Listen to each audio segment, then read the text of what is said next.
ಪದ್ಮನಾಭ ನಿಧಿ ರಹಸ್ಯ ವಿಶೇಷ ಕಾರ್ಯಕ್ರಮಕ್ಕೆ ಮತ್ತೊಮ್ಮೆ ತಮಗೆಲ್ಲ ಸ್ವಾಗತ. ಬಹುತೇಕ ನಾವು ಚರ್ಚೆಯ ಕೊನೆಯ ಹಂತವನ್ನು ತಲುಪಿದ್ವಿ. ಬಹುಶಃ ನಿಮಗೂ ಕೂಡ ಕುತೂಹಲ ಹೆಚ್ಚಾಗಿರ್ಬೋದೇನೋ. ಪದ್ಮನಾಭನ ಸನ್ನಿಧಿನಲ್ಲಿ ಎಷ್ಟು ಸಿಕ್ತು, ಎಷ್ಟು ಪ್ರಮಾಣದ್ದು, ಅದಕ್ಕೆ ಸಂಬಂಧಪಟ್ಟ ಟ್ರಸ್ಟಿ ಏನು ಹೇಳಿದ್ರು ಅದನ್ನೆಲ್ಲ ಕೇಳಿದ್ರಿ.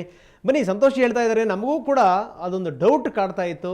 ಇಷ್ಟೊಂದು ದೊಡ್ಡ ಪ್ರಮಾಣದಲ್ಲಿ ಭಾರತದಲ್ಲಿ ಚಿನ್ನ ಶೇಖರ ಆಗ್ತಾ ಇದೆ ಅಂತಂದರೆ, ಶೇಖರಣೆ ಆಗಿತ್ತು ಅನ್ನೋದಾದರೆ, ಇನ್ನು ಈಗಲೂ ಕೂಡ ಅಗದ್ರೆ ಬಗದ್ರೆ ಅಷ್ಟೊಂದು ಸಿಗುತ್ತೆ ಅನ್ನೋದಾದರೆ, ಬಹುಶಃ ಚಿನ್ನ ತಯಾರಿಸುವಂಥ ವಿದ್ಯೆ ಕೂಡ, ಆ ರಸವಿದ್ಯೆ ಕೂಡ ಭಾರತೀಯರಿಗೆ ಗೊತ್ತಿತ್ತಾ ಅನ್ನುವಂಥದ್ದು.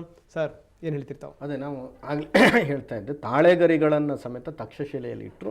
ಅದನ್ನು ಸುಟ್ಟಾಗ 1 ವರ್ಷಗಳ ಕಾಲ ಸುಟ್ಟೋಯ್ತು ಅಂತ ಹೇಳಿ ನಮ್ಮ ವಿದ್ಯೆಗಳ ರಹಸ್ಯ ವಿದ್ಯೆಗಳು ಏನೇನು ಇದೆ ಅನ್ನೋದು ಅಲ್ಲೇ ಸತ್ತು ಹೋಗಿದೆ.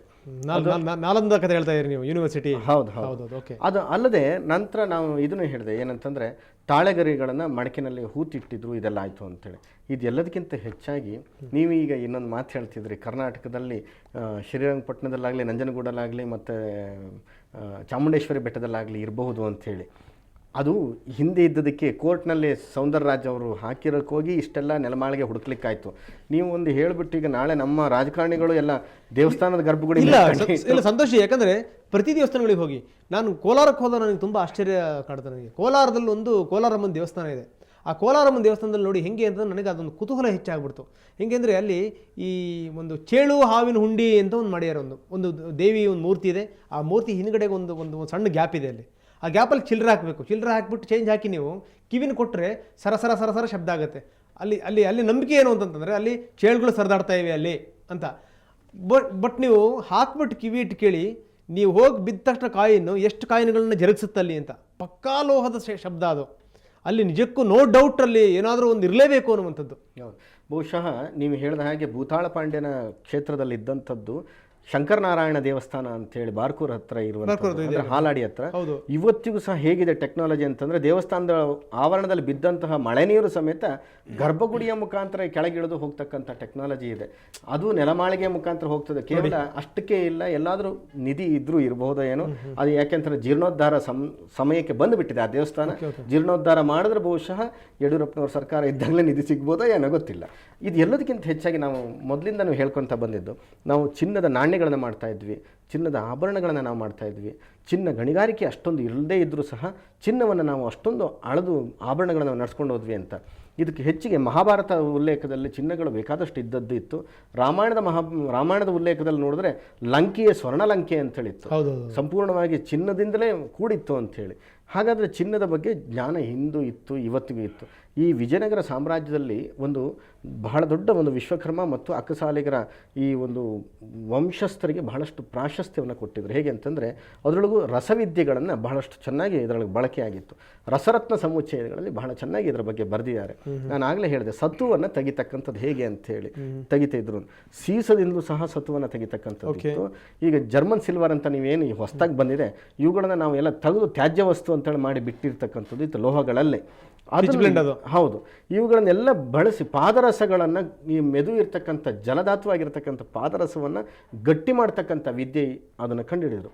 ಯಾವಾಗ ಈ ಪಾದರಸವನ್ನು ಗಟ್ಟಿ ಮಾಡಲಿಕ್ಕಾಗ್ತದೆ, ತಾಮ್ರ ಮತ್ತು ತವರ ಇವುಗಳನ್ನು ಬಳಸಿ ಈ ತಾಮ್ರ ರಸವನ್ನು ಸಹ, ರಸ ಅಂದರೆ ಪಾದರಸ, ಇವುಗಳನ್ನು ಬಳಸಿ ಘನ ಮಾಡ್ತಕ್ಕಂಥ ವಿದ್ಯೆಯನ್ನು ನಮ್ಮಲ್ಲಿ ಕಂಡುಹಿಡ್ಕೊಂಡ್ರೆ ಇವತ್ತು ಸಹ ಘನ ಮಾಡ್ತಕ್ಕಂಥದ್ದು ಸಾಧ್ಯತೆ ಇದೆ. ಇದು ಹೇಗೆ ಅಂದರೆ ಬೆಟ್ಟದ ತಾವರೆ ಅನ್ನುವಂಥದ್ದೊಂದು ಗಿಡ ಇರ್ತಕ್ಕಂಥದ್ದು ಇವತ್ತು ಬೇಕಾದಷ್ಟು ಕಡೆ ಇದೆ. ಅದರ ಮಧ್ಯಭಾಗವನ್ನು ಒಂದು ಹೂಜಿ ಥರ ಮಾಡಿ ಆ ಪಾದರಸವನ್ನು ಅದರೊಳಗೆ ಇಟ್ಟು ಇಷ್ಟು ದಿವಸ ಇಡಬೇಕು ಅಂತ ಹೇಳಿದೆ. ಆಗ ಪಾದರಸ ಘನವಾಗುತ್ತೆ.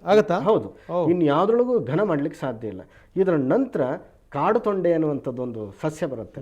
ಅವುಗಳಲ್ಲಿ ಇವುಗಳು ಕೆಲವೊಂದು ದ್ರವ್ಯಗಳನ್ನು ಬಳಸಿ ಭಾವನೆಯನ್ನು ಕೊಟ್ಟು ಈ ತವರಗಳನ್ನು ಮತ್ತು ತಾಮ್ರದ ಸತುಗಳನ್ನು ತೆಗೆದು ಮತ್ತೆ ಹಿತ್ತಾಳೆಯನ್ನಾಗಿ ಮಾಡಿ, ಹಿತ್ತಾಳೆ ಸತುಗಳಿಗೆ ಮತ್ತೆ ಸಂಸ್ಕಾರವನ್ನು ಕೊಟ್ಟು 3 ಬಾರಿ ಸುಟ್ಟು ಮತ್ತೆ ಕಾಡು ತೊಂಡೆ ಇತ್ಯಾದಿ ದ್ರವ್ಯಗಳಲ್ಲಿ ಒಟ್ಟು 9 ಗಿಡಮೂಲಿಕೆಗಳ ರಸಗಳಲ್ಲಿ ಇಟ್ಟು ಆಮೇಲೆ ಮಾಡಿದಾಗ ಅದು ತಗಡುಗಳು ಚಿನ್ನವಾಗಿ ಪರಿವರ್ತನೆಗೊಳ್ತಿತ್ತು.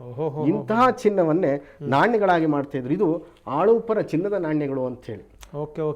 ಇವುಗಳ ಹಿಂದೆಯೂ ಸಹ ನೋಡಿ ಎಷ್ಟಿತ್ತು ಅಂತಂದರೆ, ರಾಷ್ಟ್ರಕೂಟರು, ಹೊಯ್ಸಳರು ಇವುಗಳ ಅಷ್ಟೇ ಅಲ್ಲ, ಚಾಲುಕ್ಯರು, ಕದಂಬರ ಕಾಲದಲ್ಲೂ ಸಹ ಚಿನ್ನದ ನಾಣ್ಯಗಳನ್ನು ಅಂತೂ ನಮ್ಮ ಹಿಂದವರಿಗೆ ಈ ರಸವಿದ್ಯೆ ಗೊತ್ತಿತ್ತು ಅನ್ನುವಂಥ ನಾಣ್ಯಗಳನ್ನು ತೆಗೆಯೋದ್ರೊಳಗೆ, ಆಭರಣ ಮಾಡೋದ್ರೊಳಗೆ, ಮಾಡೋದ್ರೊಳಗೆ ಗೊತ್ತಿತ್ತು. ಓಕೆ ಸರ್, ಸಮಯದ ಅಭಾವ ಸಂತೋಷಿ, ತುಂಬ ಅದ್ಭುತವಾಗಿ ಹೇಳಿದ್ರಿ ತಾವು. ಅದಕ್ಕೆ ಸಂಬಂಧಪಟ್ಟಿರುವಂಥದ್ದು ಇನ್ನೊಂದು ನಾವು ಪ್ರೋಗ್ರಾಮ್ ಮಾಡಲೇಬೇಕು ನಾವು ಅದಕ್ಕೆ ಸಂಬಂಧಪಟ್ಟಾಗೆ. ಸರ್, ಕೊನೆಯದಾಗಿ ಏನು ಹೇಳ್ತೀರಾ ತುಂಬ ಸಂಕ್ಷಿಪ್ತವಾಗಿ? ಇದಕ್ಕೆ ಸಂಬಂಧಪಟ್ಟ ಯಾವುದ್ರ ಬಗ್ಗೆ? ಇದಕ್ಕೆ ಸಂಬಂಧಪಟ್ಟ ಇಲ್ಲಿ ತನಕ ನಾವು ಮಾತಾಡಿದ್ದೇ ಈ ನಿಧಿ ಬಗ್ಗೆ, ಈ ಚಿನ್ನದ ಬಗ್ಗೆ. ರಾಜ ದೇವರ ಪ್ರತಿನಿಧಿ ತಾನು, ರಾಜ್ಯ ಆಳವನು ದೇವರು ಅನ್ನೋ ಭಾವನೆಯಿಂದ ಕೊಟ್ಟಿಯಾನೆ.